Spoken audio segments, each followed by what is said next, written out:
जय हिंद, वंदे मातरम साथियों। 16 दिसंबर को जो पेपर हुआ है सीटेट का 2021 का, इसके बाद कई शिफ्ट हालांकि कैंसिल हो चुके हैं। तो उसका वीडियो जो फर्स्ट शिफ्ट में आया है मैं लेकर आया हूं। कुछ क्वेश्चंस किस तरीके के प्रश्न पूछे जा रहे हैं पेपर में और किस किस टॉपिक से प्रश्न आ रहे हैं। तो ये बहुत इंपॉर्टेंट वीडियो होने वाली है। इससे आपको एक अंदाज़ा लग जाएगा कि किस तरह के प्रश्न परीक्षा में आ रहे हैं। तो आपके लिए वीडियो बहुत इंपॉर्टेंट है, पूरा वीडियो जरूर देख कर जाइएगा साथियों। तो चलिए स्टार्ट करते हैं और देखते हैं किस तरह के प्रश्न आए थे, कहाँ कहाँ से आ रहे हैं, किस टॉपिक से प्रश्न आ रहे हैं। तो पूरा वीडियो जरूर देख कर जाइएगा साथियों। और नए हैं चैनल को सब्सक्राइब कर लीजिए, इसी प्रकार की वीडियो आप तक पहुंचती रहेगी साथियों। तो देखिए पहला प्रश्न देखते हैं क्या था। ब्रेल लिपि में कितने बिंदु होते हैं साथियों। देखिए ब्रेल लिपि में कितने बिंदु होते हैं, इस टाइप का प्रश्न पूछा गया था। तो इसका सही उत्तर क्या हो जाएगा साथियों। ब्रेल लिपि के जो इसके प्रतिपादक थे वो लुई ब्रेल थे और ये कहाँ के थे, फ्रांस के थे। और इसमें जो है कितने बिंदु होते हैं साथियों, 6 बिंदु होते हैं इस तरह के। और 6 बिंदु उभरे हुए बिंदु होते हैं, जिससे दृष्टिहीन बालक जो है उसे छूकर स्पर्श करके जो है गणना करता है और सीखता है, अधिगम करता है साथियों। ठीक है, तो चलिए आगे बढ़ते हैं साथियों और आगे देखते हैं किस प्रकार के क्वेश्चन आए थे। तो वीडियो एक बार लाइक शेयर जरूर करिए और नए हैं तो चैनल को सब्सक्राइब करना ना भूलिए। अगला प्रश्न है, किस राज्य में बारिश के चलते जमीन से 10 से 12 फीट ऊंचे घर होते हैं। तो आपका उत्तर हो जाएगा साथियों कहाँ पर, असम में। बांस के ऊपर ये घर बनाए जाते हैं साथियों। असम में बांस के ऊपर 10 से 12 फीट ऊपर घर बनाए जाते हैं। तो देखिए इस तरह के प्रश्न आए थे जो कि प्रीवियस ईयर में कई बार पूछे जा चुके हैं। अगला प्रश्न देखिए, मनाली के घर का स्वरूप यानी कि मनाली के घर कैसे होते हैं। तो साथियों उत्तर आपका हो जाएगा पत्थर या लकड़ी के। मनाली के घर कैसे होते हैं, मनाली जगह का नाम है, आपको पता है। और वहाँ पर घर पत्थर या लकड़ी के बनाए जाते हैं और जो है उनके फर्श जो है, उनके ये छत जो है ढालू होते हैं। क्या साथियों, उनकी जो छत है वो ढालू होती है ताकि यहाँ पर बर्फ़ पड़े तो फिसल कर नीचे चली जाए। बर्फीला जगह है। चलिए साथियों आगे बढ़ते हैं। अगला प्रश्न देखते हैं, राजस्थान के घर के बारे में क्वेश्चन आया था। तो राजस्थान के घर साथियों किससे, मिट्टी के बने होते तथा दीवारें मोटी होती हैं। क्या, मिट्टी के बने होते तथा दीवारें मोटी होती हैं तथा दीवारों पर और छतों पर गोबर का लेप किया रहता है ताकि नमी साथियों बरकरार रहे। क्योंकि आपको पता है कि राजस्थान जो है एक सूखा जगह है, वहाँ जो है बारिश बहुत कम होती है। और यहाँ पर जो है कीटाणुओं से बचने के लिए, कीटाणु घर में ना प्रवेश कर पाएँ, इससे जो है दीवारों पर गोबर का लेप कर दिया जाता है साथियों। तो देखिए इस प्रकार के क्वेश्चन आए हैं जो कि प्रीवियस ईयर में कई बार पूछे जा चुके हैं। तो आपके लिए बहुत इंपॉर्टेंट है कि आप प्रीवियस ईयर अपना तैयार करते रहिए और हमारे चैनल को सब्सक्राइब कर लीजिए ताकि आपको सभी प्रकार की न्यूज़ और बेहतरीन जानकारी से संबंधित वीडियो और तैयारी से संबंधित वीडियो आपको मिलती रहे। अगला प्रश्न आया था, हाथी एक दिन में कितना खाती है। तो साथियों हाथी एक दिन में कितना, 100 किलोग्राम से ज़्यादा पत्ते खा जाती है। ये आपका आंसर हो जाएगा कितना, 100 किलोग्राम से ज़्यादा पत्ते खाती है साथियों।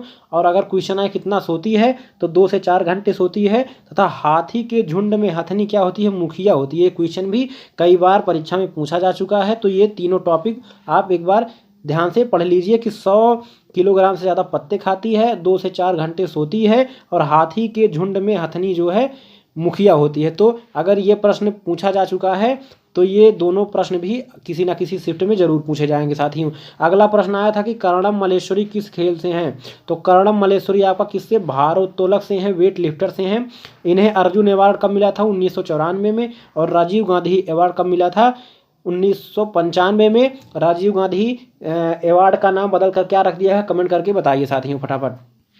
अगला देखिए क्या है, अगला प्रश्न था, मधुबनी चित्रकला कहाँ से है। मधुबनी चित्रकला कहाँ से है साथियों, कहाँ से है, बिहार से है। इसमें क्या होता है कि चावल के घोल में हल्दी मिलाकर जो है दीवारों पर चित्र बनाया जाता है। तो मधुबनी चित्रकला कहाँ से है, बिहार से है। तो चित्रकला से संबंधित इस तरह के टाइप के क्वेश्चन पूछे जा सकते हैं कि कौन सी चित्रकला कहाँ से है। अगला प्रश्न आया था सलाथ के बारे में। सलाथ एक साथियों जीव का नाम है। ये भालू के जैसा दिखता है परंतु भालू नहीं होता साथियों। ये दिन में 17 घंटे सोता है तथा पेड़ों से उल्टे लटक कर सोता है। क्या साथियों, पेड़ से उल्टे लटक कर सोता है। जिस पेड़ पर रहता है उसी के पत्ते भी खाता है। तो साथियों ये बहुत इंपॉर्टेंट प्रश्न है, इससे एक प्रश्न हर परीक्षा में जरूर पूछा जाएगा साथियों। चलिए अगला देखते हैं। अगला बाघ के बारे में आया था साथियों। बाघ से रिलेटेड क्वेश्चन भी हर परीक्षा में, हर शिफ्ट में पूछे जाएंगे। बाघ से क्वेश्चन आया था, क्लियर नहीं है लेकिन बाघ से क्वेश्चन आया था। तो चलिए कुछ इंपॉर्टेंट चीज़ें जान लेते हैं। बाघ के शरीर पर जो धारियाँ पाई जाती हैं वो साथियों उसके पर्यावरण से के कारण नहीं होता, क्या उसके बालों के कारण होता है। ये काफ़ी इंपॉर्टेंट चीज़ है, इसको आप ध्यान दीजिए कि जो बाघ के शरीर पर धारियाँ पाई जाती हैं उसके बालों के कारण होती हैं। तो आपसे प्रश्न पूछ लिया जाएगा कि बाघ के शरीर पर जो धारियाँ पाई जाती हैं निम्न में से किसके कारण होती हैं। ऑप्शन में दे दिया जाएगा पर्यावरण के कारण, दूसरा उनके बालों के कारण। तो आप कंफ्यूज मत होइएगा, आप इसका उत्तर क्या हो जाएगा, उसके बालों के कारण होता है साथियों। ठीक, अगला प्रश्न इसमें किस प्रकार बन सकता है, ये राष्ट्रीय पशु ही है और इन बाघ की सुनने की क्षमता जो साथियों कितना मनुष्य से कितना गुना, 6 गुना अधिक होती है। अगला प्रश्न साथियों ये किसी ना किसी शिफ्ट में 100% आएगा, किसी ना किसी शिफ्ट में 100% आएगा, नोट कर लीजिए, कई बार पूछा जा चुका है। अपने इलाके की जानकारी ये मलमूत्र, जैसे अगर बाघ कहीं दूर चला गया तो ये जिस जगह पर जाते हैं वहाँ एक प्रकार के गंध है, एक प्रकार के अपने मलमूत्र द्वारा एक प्रकार के गंध छोड़ते जाते हैं जिससे उन्हें पुनः उसे सूंघते हुए पहचानते हुए जो है अपने जगह पर वापस आ जाते हैं। तो ये अपने इलाके की जानकारी मलमूत्र से प्राप्त करते हैं। इनकी गुर्राहट की आवाज़ साथियों 3 किलोमीटर दूर तक जाती है। इसके बाद अगला प्रश्न है सांप से आ जाता है साथियों। भारत में 4 प्रकार के विषैले सांप पाए जाते हैं साथियों। इसे किसान का मित्र भी कहा जाता है और केंचुआ को भी किसान का मित्र कहा जाता है। कालबेलिया जो सपेरा होता है साथियों, कालबेलिया जनजाति अपनी धुन पर इसे नचाते हैं। तो ये भी क्वेश्चन बन सकता है किस जनजाति के लोग सांप को अपने धुन पर नचाते हैं, अपने बीन का धुन पर नचाते हैं, तो कालबेलिया जनजाति के लोग साथियों। ठीक, इसमें 2 दांत पाए जाते हैं जो खोखले होते हैं और उनमें विष पाया जाता है। इनके जहर से ही साथियों क्या सीरम बनता है और दवा भी बनता है। ठीक है, तो देखिए इस प्रकार के प्रश्न परीक्षा में आ रहे हैं। मैं आपसे बार बार कहूँगा प्रीवियस ईयर पढ़ते रहिए। ठीक है साथियों, प्रीवियस ईयर पढ़ते रहिए। इसके बाद है साथियों एनसीएफ 2005 से 3 से 4 5 क्वेश्चन आए थे। इसके बाद व्यक्तित्व और मापन से कुछ क्वेश्चन आए थे। वाइगोस्की का सिद्धांत आप जरूर पढ़ते रहिए। ग्रेगर जान मेंडल से भी क्वेश्चन आए थे, ग्रेगर जान मेंडल से साथियों। ठीक है, तो ग्रेगर जान मेंडल ने इन्हें आनुवंशिकी का जनक कहा जाता है। ये ऑस्ट्रिया के थे, कहाँ के, ऑस्ट्रिया, ऑस्ट्रेलिया नहीं साथियों, ऑस्ट्रिया ऑप्शन में रहेगा तो मारिएगा। मटर पौधे पर इन्होंने प्रयोग किया था, 7 वर्षों तक प्रयोग किया था।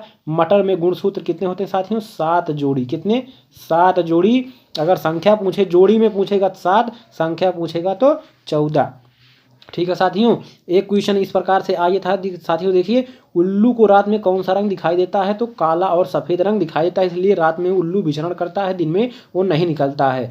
तो काला और सफ़ेद रंग ही उसे रात में दिखाई देता है, इसलिए विचरण। तो साथियों इस प्रकार के प्रश्न आपकी परीक्षा में आए थे, तो हमारे चैनल को सब्सक्राइब करके बेल आइकन जरूर दबाइए ताकि आपको नई वीडियो मिलती रहे, और लाइक शेयर जरूर करिएगा ताकि अन्य लोगों के पास जानकारी पहुँच सके। तो जिस टॉपिकों से प्रश्न बने हैं उन टॉपिकों को जरूर देखते रहिए ताकि नए प्रश्न आपको जानकारी मिल जाए, आपको मिल जाए तो आप जो है आगामी परीक्षाओं में अच्छा कर पाएंगे। तो नमस्कार साथियों।